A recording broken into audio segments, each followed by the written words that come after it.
Hey, Kyle here. It's time for, you guessed it, another episode of Let's Read The Wonderful Wizard of Oz.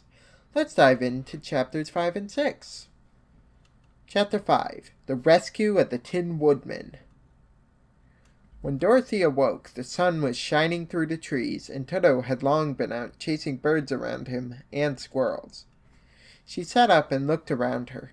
There was the Scarecrow, still standing patiently in his corner, waiting for her. "We must go and search for water," she said to him. "Why do you want water?" he asked. "To wash my face clean after the dust of the road, and to drink so the dry bread will not stick in my throat." "It must be inconvenient to be made of flesh," said the Scarecrow thoughtfully, "for you must sleep, eat, and drink. However, you have brains, and it is worth a lot of bother to be able to think properly."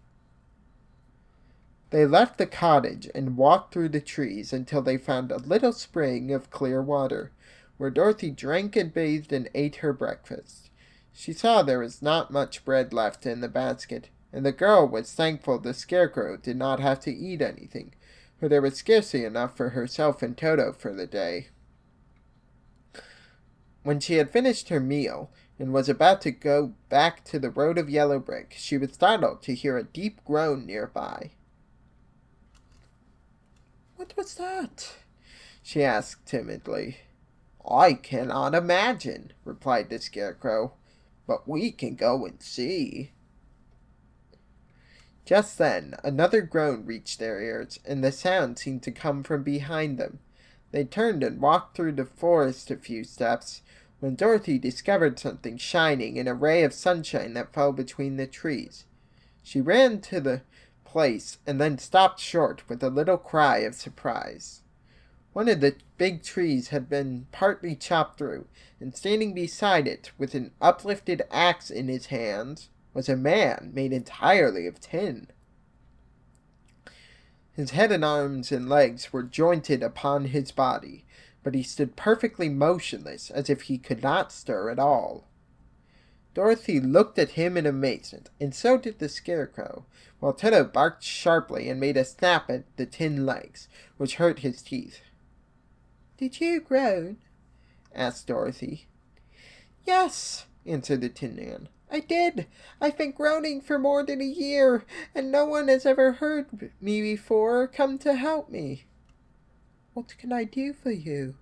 she inquired softly, for she was moved by the sad voice in which the man spoke. "Get an oil can and oil my joints," he answered. "They are rusted so badly that I cannot move them at all. If I am well oiled, I shall soon be all right again. You will find an oil can on a shelf in my cottage." Dorothy at once ran back to the cottage and found the oil can, and then she returned and asked anxiously, "Where are your joints?" "Oil my neck first," replied the Tin Woodman. So she oiled it, and as it was quite badly rusted, the Scarecrow took hold of the tin head and moved it gently from side to side until it worked freely, and then the man could turn it himself. "Now oil the joints in my arms," he said, and Dorothy oiled them, and the Scarecrow bent them carefully until they were quite free from rust and good as new. The Tin Woodman gave a sigh of satisfaction and lowered his axe, which he leaned against the tree. "This is a great comfort," he said. "I have been holding that axe in the air ever since I rusted, and I'm glad to be able to put it down at last. Now, if you will oil the joints of my legs, I shall be all right once more." So they oiled his legs until he could move them freely, and he thanked them again and again for his release, for he seemed a very polite creature and very grateful. "I might have stood there always if you had not come along," he said. "So you have certainly saved my life. How did you happen to be here?" "We are on our way to the Emerald City to see the Great Oz," she answered, "and we stopped at your cottage to pass the night." "Why do you wish to see Oz?" he asked. "I want him to send me back to Kansas, and the Scarecrow wants him to put a few brains into his head." The Tin Woodman appeared to think deeply for a moment. Then he said, "Do you suppose Oz could give me a heart?"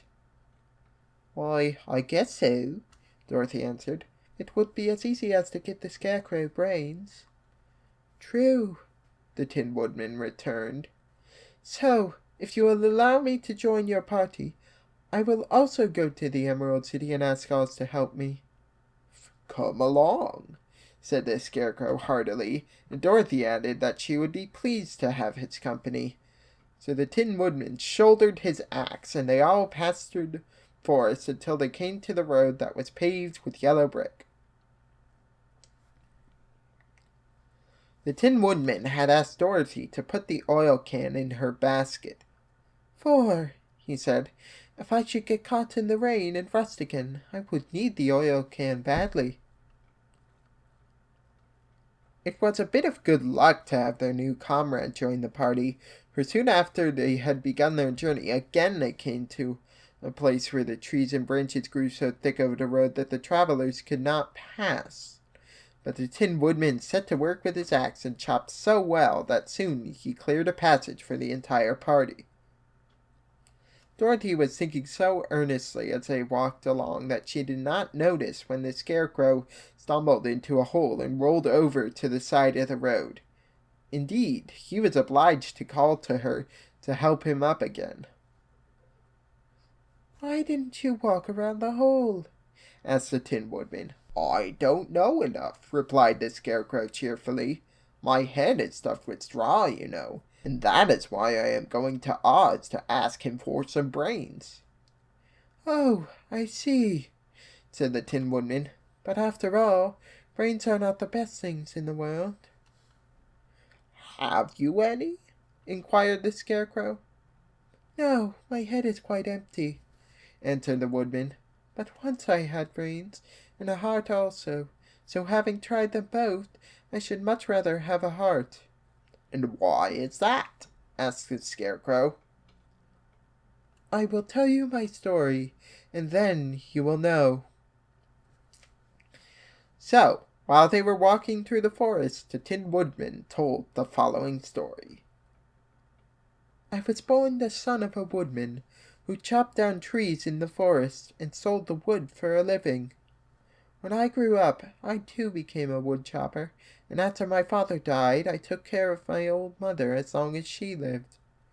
Then I made up my mind that instead of living alone, I would marry, so that I might not become lonely.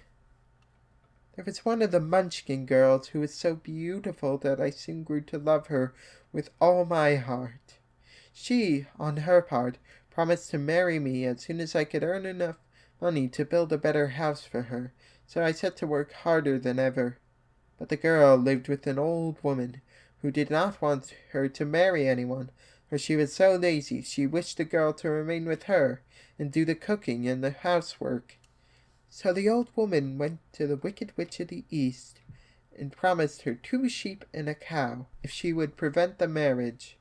Thereupon the Wicked Witch enchanted my axe, and when I was chopping away at my best one day, for I was anxious to get the new house and my wife as soon as possible, the axe slipped all at once and cut off my left leg. This at first seemed a great misfortune, for I knew a one-legged man could not do very well as a wood chopper. So I went to a tinsmith and had him make me a new leg out of tin. The leg worked very well once I was used to it, but my action angered the Wicked Witch of the East, for she had promised the old woman I should not marry the pretty Munchkin girl. When I began chopping again, my axe slipped and cut off my right leg. Again I went to the tinsmith, and again he made me a leg out of tin. After this, the enchanted axe cut off my arms, one after the other, but nothing daunted, I had them replaced with tin ones. The Wicked Witch then made the axe slip and cut off my head, and at first I thought that was the end of me. But the tinsmith happened to come along, and he made me a new head out of tin. I thought I had beaten the Wicked Witch then, and I worked harder than ever, but I little knew how cruel my enemy could be. She thought of a new way to kill my love for the beautiful Munchkin maiden, and made my axe slip again, so that it cut right through my body, splitting me into two halves. Once more the tinsmith came to my help, and made me a body of tin, fastening my tin arms and legs and head to it by means of joints, so that I could move around as well as ever. But alas, I had now no heart, so that I lost all my love for the Munchkin girl, and did not care whether I married her or not. I suppose she is still living with the old woman, waiting for me to come after her. My body shone so brightly in the sun that I felt very proud of it, and it did not matter now if my axe slipped, for it could not cut me. There was only one danger, that my joints would rust, but I kept an oil can in my cottage, and took care to oil myself whenever I needed it. However, there came a day when I forgot to do this, and, being caught in a rainstorm, before I thought of the danger, my joints had rusted. I was left to stand in the woods until you came to help me. It was a terrible thing to undergo, but during the year I stood there, I had time to think that the greatest loss I had known was the loss of my heart. When I was in love, I was the happiest man on earth, but no one can love who has not a heart, and so I am resolved to ask Oz to give me one. If he does, I will go back to the Munchkin Maiden and marry her. Both Dorothy and the Scarecrow had been greatly interested in the story of the Tin Woodman, and now they knew why he was so anxious to get a new heart. "All the same," said the Scarecrow, "I shall ask for brains instead of a heart, for a fool would not know what to do with a heart if he had one." "I shall take the heart," returned the Tin Woodman, "for brains do not make one happy, and happiness is the best thing in the world." Dorothy did not say anything, for she was puzzled to know which of her two friends was right, and she decided if she could only get back to Kansas and Aunt Em, it did not matter so much whether the Woodman had no brains and the Scarecrow no heart, or each got what he wanted. What worried her most was that the bread was nearly gone, and another meal for herself and Toto would empty the basket. To be sure, neither the Woodman nor the Scarecrow ever ate anything, but she was not made of tin nor straw, and could not live unless she was fed. Chapter 6. The Cowardly Lion. All this time, Dorothy and her companions had been walking through the thick woods. The road was still paved with yellow brick, but these were much covered by dried branches and dead leaves from the trees, and the walking was not at all good. There were few birds in this part of the forest, for birds loved the open country where there is plenty of sunshine, but now and then there came a deep growl from some wild animal hidden among the trees. These sounds made the little girl's heart beat fast, for she did not know what made them. But Toto knew, and he walked close to Dorothy's side, and did not even bark in return.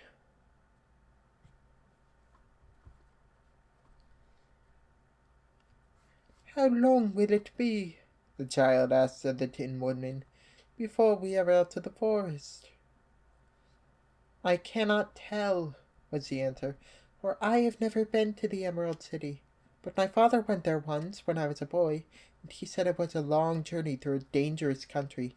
Although nearer to the city where Oz dwells, the country is beautiful. But I am not afraid so long as I have my oil can, and nothing can hurt the Scarecrow, while you bear upon your forehead the mark of the Good Witch's kiss, and that will protect you from harm." "But Toto," said the girl anxiously, "what will protect him?" "We must protect him ourselves if he is in danger," replied the Tin Woodman. Just as he spoke, there came from the forest a terrible roar, and the next moment a great lion bounded into the road. With one blow of his paw, he sent the Scarecrow spinning over and over to the edge of the road, and then he struck at the Tin Woodman with his sharp claws. But, to the lion's surprise, he could make no impression on the tin, although the Woodman fell over in the road and lay still. Little Toto, now that he had an enemy to face, ran barking toward the lion, and the great beast had opened his mouth to bite the dog, when Dorothy, fearing Toto would be killed and heedless of danger, rushed forward and slapped the lion upon his nose as hard as she could while she cried out, "Don't you dare to bite Toto! You ought to be ashamed of yourself, a big beast like you, to bite a poor little dog." "I didn't bite him," said the lion, as he rubbed his nose with his paw where Dorothy had hit it. "No, but you tried to," she retorted. "You are nothing but a big coward." "I know it," said the lion, hanging his head in shame. "I've always known it, but how can I help it?" "I don't know, I'm sure. To think of your striking a stuffed man like the poor scarecrow." "Is he stuffed?" asked the lion in surprise, as he watched her pick up the scarecrow and set him upon his feet while she patted him into shape again. "Of course he's stuffed," replied Dorothy, who was still angry. "That's why he went over so easily," remarked the lion. "It astonished me to see him whirl around so." "Is the other one stuffed also?" "No," said Dorothy. "He's made of tin." And she helped the woodman up again. "That's why he nearly blunted my claws," said the lion. "When they scratched against the tin, it made a cold shiver run down my back. What is that little animal you are so tender of?" "He is my dog, Toto," answered Dorothy. "Is he made of tin or stuffed?" asked the lion. "Neither. He's a, a meat dog," said the girl. "Oh, he's a curious animal and seems remarkably small now that I look at him. No one would think of biting such a little thing except a coward like me," continued the lion sadly. "What makes you a coward?" asked Dorothy, looking at the great beast in wonder, for he was as big as a small horse. "It's a mystery," replied the lion. "I suppose I was born that way. All the other animals in the forest naturally expect me to be brave, while the lion is everywhere thought to be the king of beasts. I learned that if I roared very loudly, every living thing was frightened and got out of my way. Whenever I've met a man, I've been awfully scared, but I just roared at him. He has always run away as fast as he could go. The elephants and the tigers and the bears had ever tried to fight me, I should have run myself. And such a coward, but as soon as they hear me roar, they all try to get away from me, and of course I let them go." "But that isn't right. The king of beasts shouldn't be a coward," said the scarecrow. "I know it," returned the lion, wiping a tear from his eye with the tip of his tail. "It is my great sorrow, and makes my life very unhappy. But whenever there is danger, my heart begins to beat fast."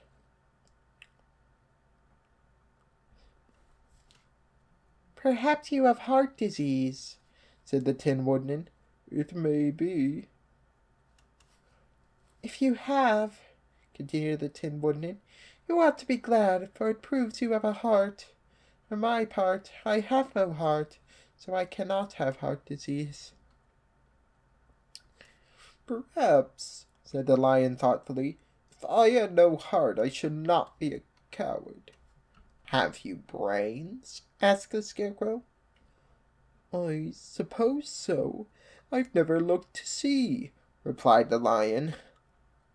"I am going to the great odds to ask him to give me some," remarked the scarecrow, "for my head is stuffed with straw." "And I am going to ask him to give me a heart," said the woodman. "And I am going to ask him to send Toto and me back to Kansas," added Dorothy. "Do you think Oz could give me courage?" asked the Cowardly Lion. "Just as easily as he could give me brains," said the Scarecrow. "Or give me a heart," said the Tin Woodman. or send me back to Kansas," said Dorothy. "Then, if you don't mind, I'll go with you," said the lion, "for my life is simply unbearable without a bit of courage." "You will be very welcome," answered Dorothy, "for you will help to keep away the other wild beasts. It seems to me they must seem more cowardly than you are if they allow you to scare them so easily." "They really are," said the lion, "but that doesn't make me any braver, and as long as I know myself to be a coward I shall be unhappy." So once more the little company set off upon the journey, the lion walking with stately strides at Dorothy's side. Toto did not approve of this new comrade at first, for he could not forget how nearly he had been crushed between the lion's great jaws. But after a time he became more at ease, and presently Toto and the Cowardly Lion had grown to be good friends. During the rest of that day there was no other adventure to mar the peace of their journey. Once, indeed, the Tin Woodman stepped upon a beetle that was crawling along the road, and killed the poor little thing. This made the Tin Woodman very unhappy, for he was always careful not to hurt any living creature, and as he walked along he wept several tears of sorrow and regret. These tears ran slowly down his face and over the hinges of his jaw, and there they rested. When Dorothy presently asked him a question, the Tin Woodman could not open its mouth, for its jaws were tightly rested together. He became greatly frightened at this, and made many motions to Dorothy to relieve him, but she could not understand. The lion was also puzzled to know what was wrong.